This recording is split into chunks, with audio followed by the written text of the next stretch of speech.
I'd like to acknowledge the Bunurong Boonwurrung people as the traditional owners of the land where this recording was made.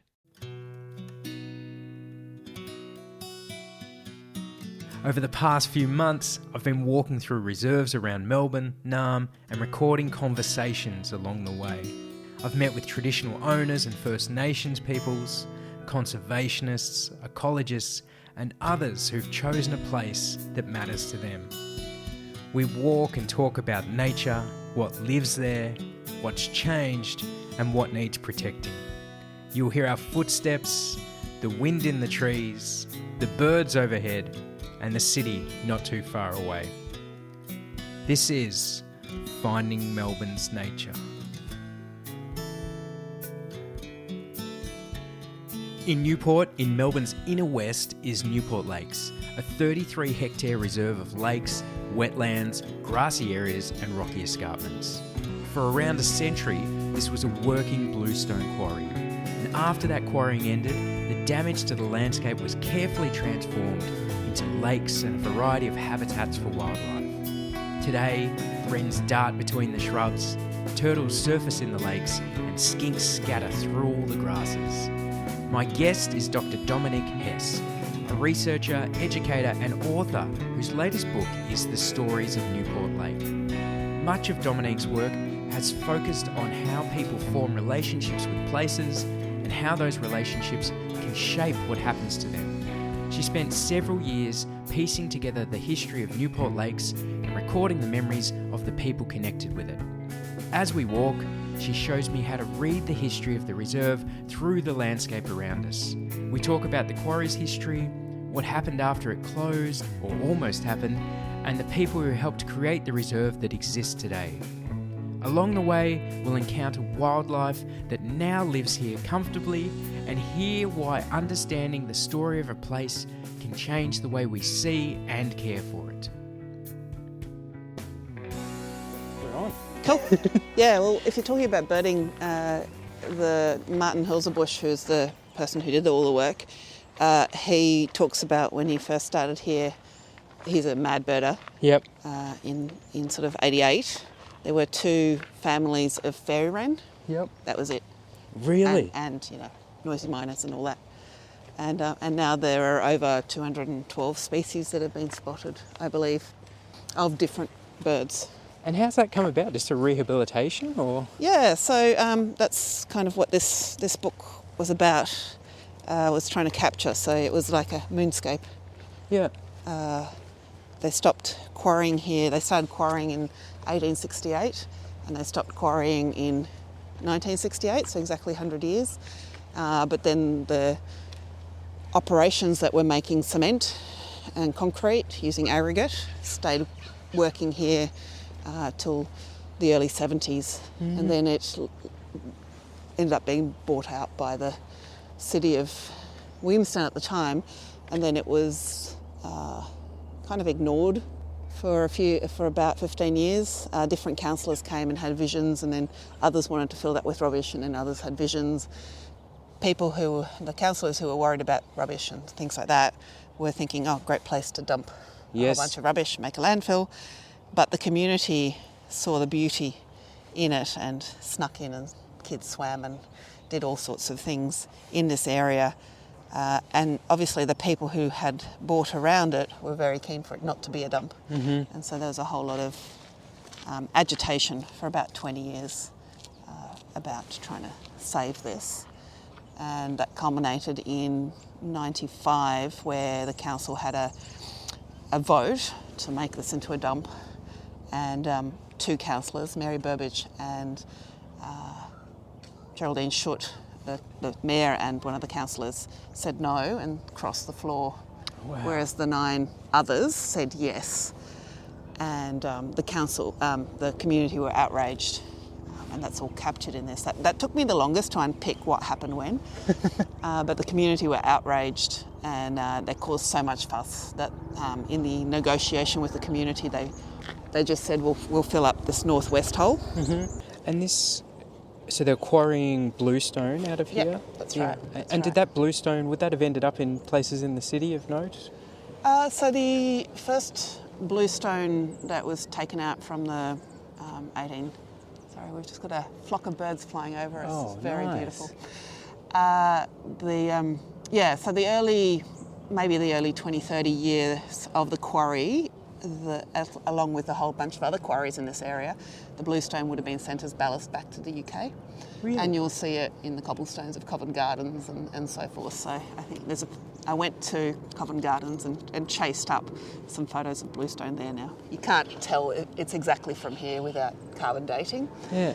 The carbon dating of this bluestone is about 3.1 million years old. Wow. Yeah. But anyway, so that was the early bluestone. Some of it would have been used, the good bluestone would have been used for construction of the really churches and schools and council buildings and things like that. Otherwise, they would have been used for foundations mainly rather than for full houses. Yep. Just because it's a very hard stone and it takes a lot of work and money to make them into good use blocks for houses. And your book, The Stories of Newport Lakes, shows an image of what it might have looked like. Yeah. And it would have been sort of... So when the Yellow Curtwillam were the Indigenous holders of the knowledges of this place, they would have, what this would have looked like would have been some bluestone outcrops over there. Yep. Because the early surveyors called this Stony Rise. Mm-hmm. So and they showed that there were a whole lot of bluestone kind of little pixelations, that this was that area. And if you look at the 1945 map of where the quarry started, it's sort of started in that corner. And it's also the highest point, so we'll walk over there. Also, if you look at the artefacts from the quarrying, you see that the early quarrying was done with huge pikes and gunpowder, and that creates a different remnant artefact than the stuff that was done later with gelignite and the stuff that was done later with huge machineries and so forth. So, and you can track that through the remnants that we'll see in a minute. But it would have been grasslands, it would have been outcrops of she oaks, because this area is called Court Book, which is many she oaks, or she oak many. And if you have a look at the rates notices of this area, it's still called the parish of Cutpawpaw, which was the Anglification of Court Book. Wow, that's incredible. Yeah. So it's still in our rates notices that that original name for this place, and that name was not just for this place; it was for this whole area. So it would have been grasslands, she oaks, and lots of bluestone sticking out of the ground. Wow. And as we're talking, I'm seeing New Holland honeyeaters. I'm seeing blue wrens. It's great to see this habitat still around in a space that's. The landscape has suburbia a lot around it, and yeah. How big is the reserve? So it's 32 hectares altogether. Yep.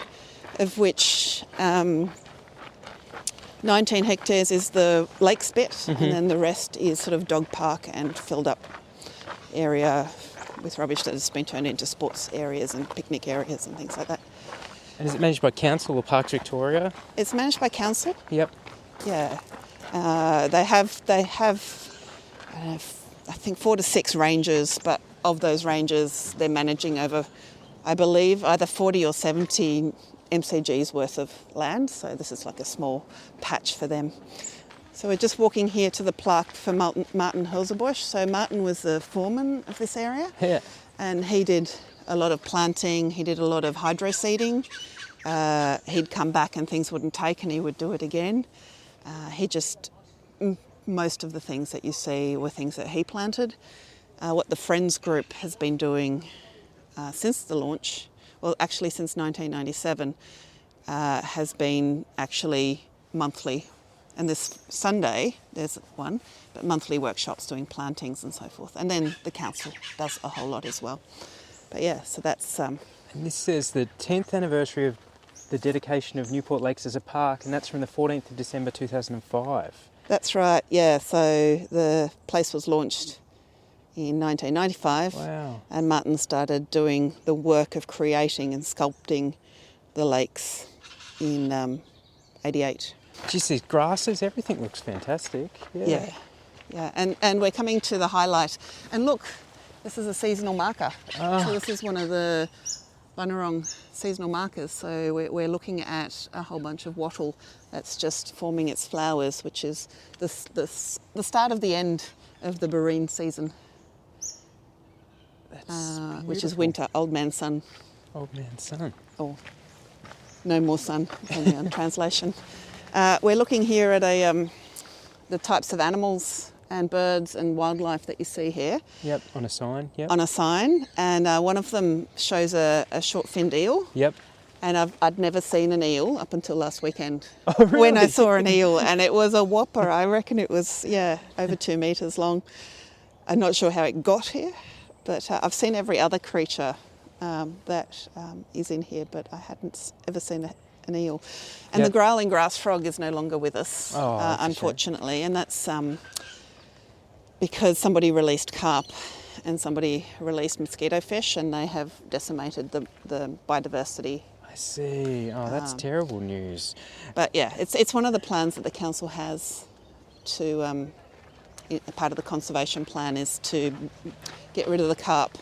Because it's a closed system, we can do that. Yep. By electrolysis. So you zap an area of water, everything floats to the top, not just stunned, and then you collect the carp. And we're walking along The stepping stones. the stepping stones. What's the origin of these? So Martin grew up in the Netherlands, in Amsterdam, Yes. and he had a favourite park with a lake with stepping stones, and so he had really lovely memories as a child with those stepping stones. You also see how you can see a log there with lots of scratches. Yeah. So at dawn, about 100 cormorants, because they all live over there in the dead trees, line up here. Wow. And that's where they're holding on with their claws, and then their morning ablutions. Yeah, morning ablutions. That's a brilliant way of putting it. And the water's really clean and clear. It is fairly clear. It's we're above water table here. It's actually pumped up in the mornings from the Werribee aquifer. Oh, really? Which makes it quite a mineral-rich water. Yep. Which is why part of the conservation plan from the council is to make this northern lake more of a wetland. Yes. Bringing in a lot more plants and so forth after we get rid of the carp. Okay. And then have the south lake, which is this one here, be the deeper lake. Yep. And that will hopefully introduce enough diversity to bring back which we'll have to bring in because it's a closed system, but to be able to sustain more local species. Absolutely. We're watching a whole bunch of really cute grebes. These grebes, aren't they cute? Creating arrows of ripples around the water, which is lovely. It's a magic spot to be on a winter's day, and it's lovely. We can probably hear in the background the sounds of people enjoying this place, which is really lovely, to think what an asset it must be to everybody who lives around here. Yeah, we're going to stand here and have a little look at these dead trees over here. I like the idea There's of it. one of the things that Martin did was these were very deep holes, up to 10, 15 metres deep. Oh, right. As well as 10, 15, 20 metres above us. So we're, there would have been 20 metres of stone above us where we're standing here. It's a hard concept to imagine. It's a really hard concept to imagine. It is. Part of the deal with the community to make these into lakes was that the water level would be lifted to make it safe. And so a lot of the water, a lot of the depth of the lakes was filled up with clean fill, so rubble. And then Martin put about a metre of really sticky clay over the top of that. But because he did that, he could sculpt it the way he wanted it to be. So over in the South Lake, we have an island there, which creates a safe place for birds to nest and so forth. And we have some night herons that have their families there at the right time of the year. But he also planted a whole bunch of dead trees with that idea of these are ecological catalysts. These are safe places for these birds to roost. You said, how long does it take to walk around? Oh no, somebody else said, how long does it take to walk around? I said, well, it takes 45 minutes or 5 hours. Depends how many loops you do and at which layers. So there's actually 3 loops that Martin created. To make the cliffs safe, he created, using fill again, these various levels that you can walk across. And what funding was he using to do this? How was it? So he was mainly using his own funding to do the... so part of the funding for filling the Northwest Lake up with rubbish. Yep. And it was inert rubbish, so meant to be non-putrescible. Yep. We should describe this scene to everybody. Yeah. So the sun's behind us, everyone. It's late in the afternoon, it's going down. The reeds are all shining golden, and the grebes are just swimming across the reflection of the clouds with all their oranges and greys and whites. I feel incredibly lucky to be here.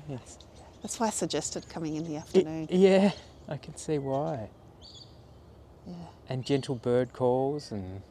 It's crispy air. Definitely. Really. Says Ben with goosebumps on his arm. That's right. So how did you find the place? So we lived in Yarraville and we were looking for a new house. Yep. And we were walking around here and I thought, this would be a great place to live nearby. And so we looked for a house nearby. So we moved to the area because of it. Really? How long ago was that? 2007. Oh, okay. Yeah. And then a book that I wrote called Designing for Hope. One of the people from America that I interviewed for that book was here in Melbourne, and we walked around the park and he said back in 2015, you should write a book about this place. Yeah. This is exactly what you're talking about in Designing for Hope. And I was like, yeah, good idea. Stick that in the memory box. And then in 2021, just near the end of COVID, I saw a house for sale, and I had a friend, Emily, who was looking for a house. I said, there's this house for sale. It looks perfect for your family. And then she came and looked at the house, and they ended up buying it. And then she said, you know whose house this is? I said, I have no idea. She said, it's Mary Burbage's, who was one of the councillors that crossed the floor to save the place. And she said, she's very ill. So if you're serious about writing this book, now's the time to chat to her. So that's how it started. So between 21 and 24, I did all the research for the book, and it came out in October 2024. Amazing. Here, because I know you're interested in conservation. Yes. We're seeing about, 5-6 fairy wrens playing, and see these grasses? Yep. So the strategy that we have with the friends is that we plant a whole lot of this saltbush because it grows quickly, it's fire retardant, and it kind of trains people where not to walk. And then we clear patches and bring back the diversity of grasses once the community's trained not to walk through these areas. I've never heard that. So you're using the plants in the landscape to shape people's behaviour, and then redoing it afterward. Yeah, to a more natural state. That's a whole different method. I haven't heard of that one before. That's amazing. Yeah, and so, and you could just see how many fairy wrens were just popping around here. But what the saltbush also does is it creates safe places for the little birds.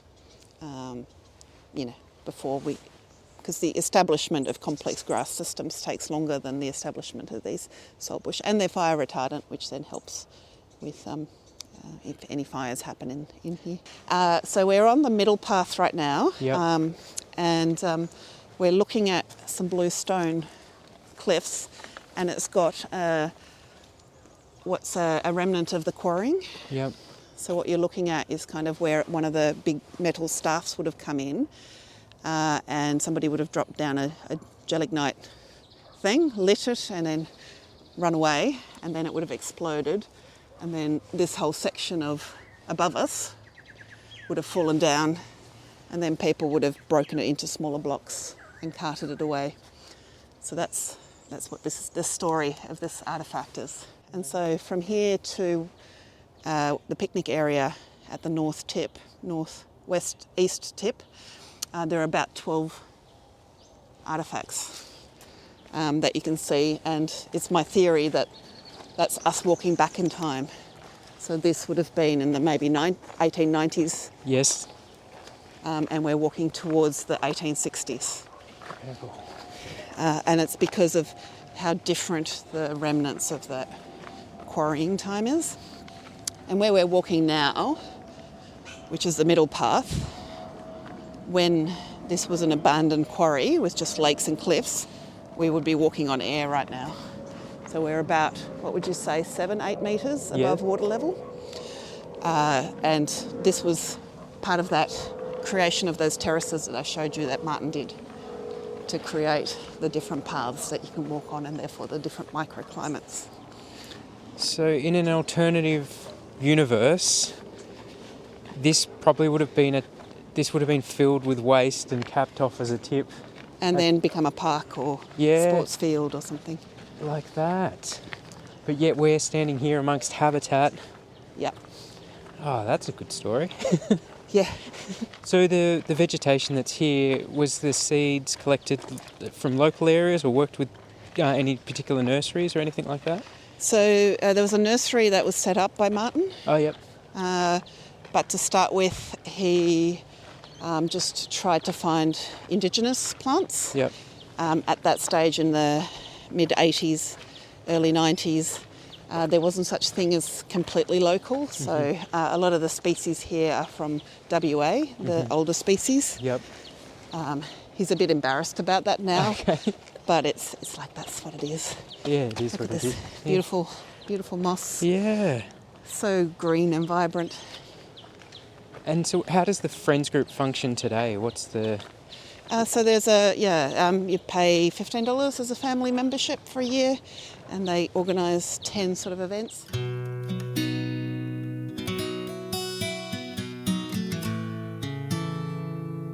It's hard to imagine there being, and it's a stupid thing to say because I've got no clue, but it's hard to imagine there being a big enough economy just from this rock that it could be worthy to put in that much effort from here, get it to a boat that gets over to England.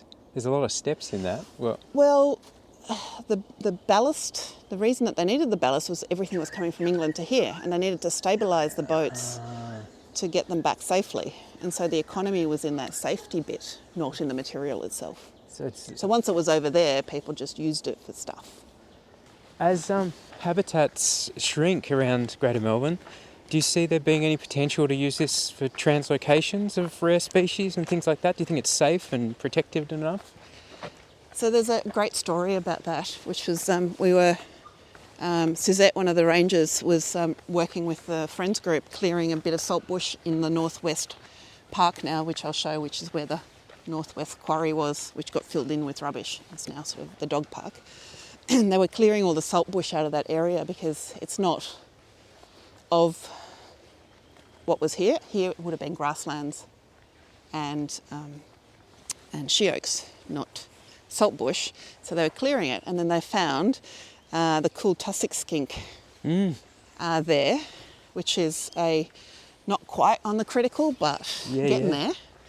And so they found some, and the reason that it came there was that Martin would get a load of fill, and he would inspect the fill, and he'll say, okay, that can go there to make the path, that can go there to fill to create the clay base, or that's not good enough, it can go there. And he got whole bunches of sand because they were doing some development and flattening out the dunes and so he got a whole bunch of sand and saltbush dumped here. And so he started using that as mulching material around trees. But we'll see the sand remnants when we get up to the top there. But with that must have come a colony of the skink, and now the skink's everywhere. And it's thriving. It's doing all right. It's doing great. And you mentioned your book talking about hope. Yeah. Do you feel, and you mentioned someone giving this as an example of hope, for you, is it part of that picture, do you think? I think so. I think that's why I'm so happy to talk to you and share it with other people and walk other people around it, because I think the story arc that you have here, that you can actually embody experience here, is the Yellowkit Willem knew the story of place and knew how to care for place because they knew its story. The settlers came and couldn't read this place, didn't understand this place, and just extracted from it.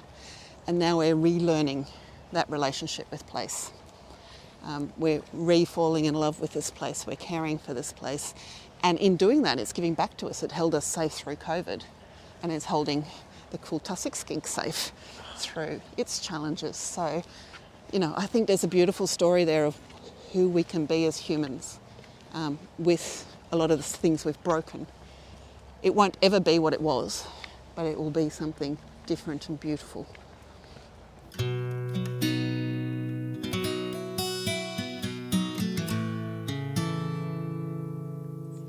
So what about yourself then? Where did your journey with getting interested in nature and conservation start? So I moved to Australia in 82. Before that, it was 10 years of living in South Africa, living in the Netherlands and living in Brazil. So a lot of moved sort of 35 times by the age of 13. Oh my God. Been to 15 different schools. And so there was a very displaced life and very, you're always picked on as the new kid initially and so forth. And so there's a lot of trauma in that. And nature was a place that was kind of constant. And nature and maths. Maths all never changed no matter what language you worked in. and nature.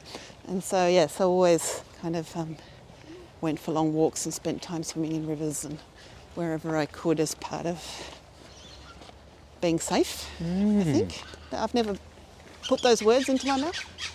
But yeah, as part of being safe. So walking back away from the dog park and walking back into the conservation bit, I guess you would say. Lovely sort of wooded area, still that salt bush everywhere.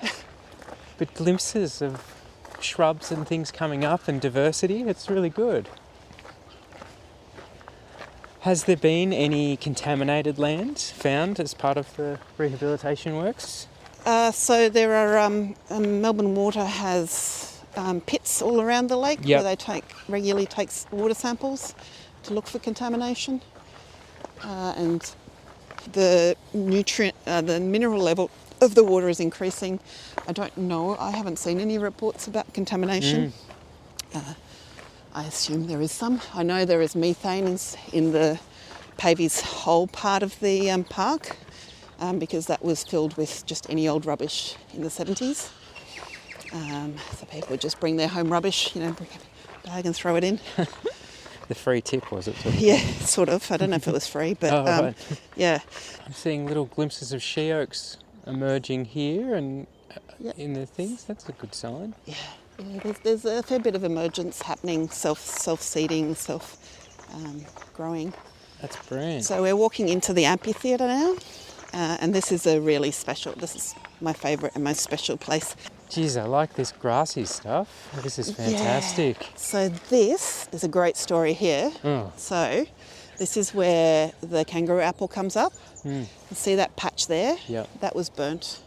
And it's so much more rich with the coming up of the kangaroo grass. This grass is all great, and the way the council manages it is by not by burning, but by slashing.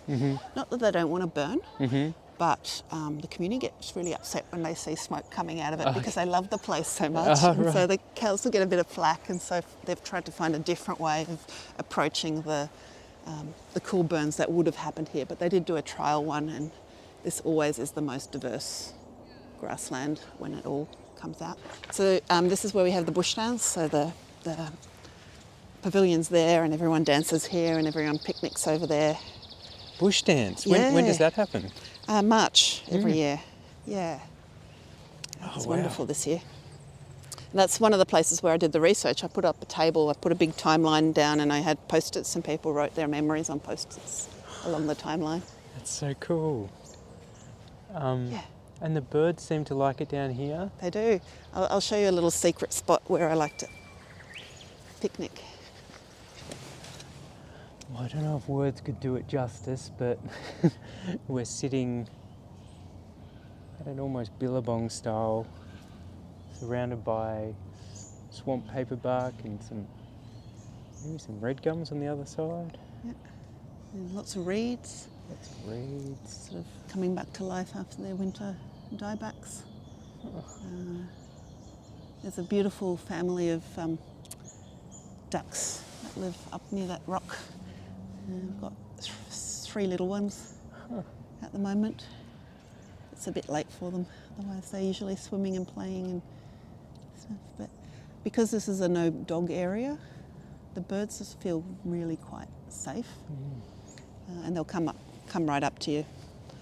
When you say you feel safe in nature from your experience, I can see why you feel it here a lot. It's a very peaceful place. Yeah. And There's usually turtles, long-necked really? and short-necked here, and a friend of mine was walking up there at the path up there. You see the pole there, and he saw a turtle making a nest, actually plopping eggs down as he walked past.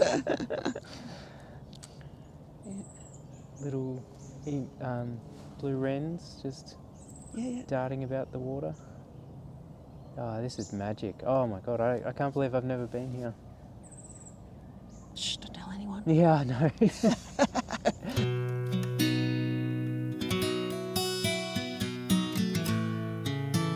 Dom's career has taken some interesting journeys. She started off doing a science degree at Melbourne Uni, where she came out of it with a botany major. Sustainability really wasn't a field back then, so she came up with her own version of a course, and that took her to Amsterdam, where she studied environmental economics and environmental law, and then when she came home, a recession hit. There were no jobs, so she waitressed during the day and did a master's in engineering at night. Then she did a PhD in RMIT in architecture. She says she was chasing the same thing each time. My conclusion was what we need is a different way of thinking about our relationship to place and our role in place, and so regenerative development was kind of what I started seeding in Melbourne in 2005. Incredible. So that's kind of the story, but it's always been, the question's always been, how can we be better parts of a flourishing future, a flourishing ecosystem? How can we're such amazing creatures, so creative and generous and innovative and intuitive, and is the destruction we're creating really who we want to be? Is that who we are? I don't think it is. And so my question is always like, who is our true selves? And I think Indigenous people have got a lot to teach us around that. Well, through this project I've been looking at all these reserves around Melbourne and all the different people who have been involved in managing them, or the different urban ecology views of what we have and what we need. Do you have hope for conservation around a city like Melbourne? I don't like the word conservation, to be honest. I think what we need is a different relationship. We don't need to protect it. We need to love it and care for it and have a relationship with it. Because I think as much as this is locked off for dogs and bikes and fishing and swimming, so there is some rules. I think if you really love the place, you wouldn't do those things, and it might just be because you haven't learnt that relationship, you haven't learnt that story of place yet. And I think if we lock things up and say this is for nature and this is for us, we're actually breaking that relationship. So I think conservation, if it is about relationality and how to fall in love with place and care for place, yes, then I have lots of hope, because if we don't do that, we're not going to have anything. Because if you have a place like this and you don't have a story to go back to, a developer will come along and go, oh, I can make a lot of money for you, council, and nature will lose out, because nature's not there saying, hey, what about me? What about me? Whereas what I was hoping to do with the book is say, this is how much value it gave the community during COVID. This is how much value it's giving nature. This is, and that kind of. So, and that's about the story of the relationship we have with this place, not about conserving it. So I guess it's your definition. Absolutely. So do you think for nature in maybe particular urban areas, based on what you're saying, there's a great deal of work to do in interpretation or facilitating people to build that relationship with nature, more so than just protecting the nature itself? Yeah, that's really... Because if you love a place, you look after it. Yeah, pretty simple. Yeah. I want to share this with you. I don't know if it's going to work, but one of the things that happened while I was writing the book is that a local musician, Michael Stewart, wanted to write a song about the place. And so I was sharing chapters with him, and then he wrote a song, and I wanted to share that with you. Oh, come on, people, gather round, tell you a story about sacred ground, place we've come to know and love. See the trees, the birds above. But the story started long ago. 'Twas twists and turns and tales of woe. So the sun's going down, it's getting colder. Yep. We're just walking to the, I don't know what you call it, little deck at the amphitheatre. And again, if you remember that image of what this amphitheatre was before Martin started working with it, it was just barren. There was nothing. And what he did when he was sculpting it is he created this ring of lake that basically treats the water through all of the reeds before it goes into the main lake, so it absorbs some of the nutrients that are coming from the aquifer. And this is a place where if you like reed warblers at the right time of year, they love this area. It looks like a ripper bit of habitat. Yeah. I saw some lignum before too, like there's some great vegetation around. Yeah. Well, when you see the photos in your book and on the signs, you really realise, I mean, this looked so barren before. It looked so unnatural, so... Moonscape, yeah. Moonscape, yeah. To think of it thriving with this diversity is really exciting. So what we've walked during this talk is maybe a fifth. Oh, right. So there's kind of the whole south-east lake Yep. that we haven't walked or explored, and then there are, because there's 3 layers, we've only kind of done one of the layers. So you'll just have to come back. I'll be back for sure, I can guarantee you that. Maybe we can do a spring one or a summer one. Let's do a spring and one. I can tell you some more stories. Great fun with Dominique Hes. I learnt so much, and I encourage you to check out the Stories of Newport Lakes. It's available online or in good bookshops, and some of the proceeds even go to the Friends of Newport Lakes, who are always looking for members and a great group to join if you want to go, get your hands dirty and do something special for nature. The song you heard was Michael Stewart with Court Book. It's online, and there's a beautiful recording of it live at Newport Lakes. And finally, if you like Finding Melbourne's Nature and want to hear more episodes, check out findingmelbournesnature.com or check us out on any of the streaming services. Thank you so much for your time. Keen if you want to get in touch, tell me how the series is going or where I should go next. Thank you so much. Hope you enjoyed.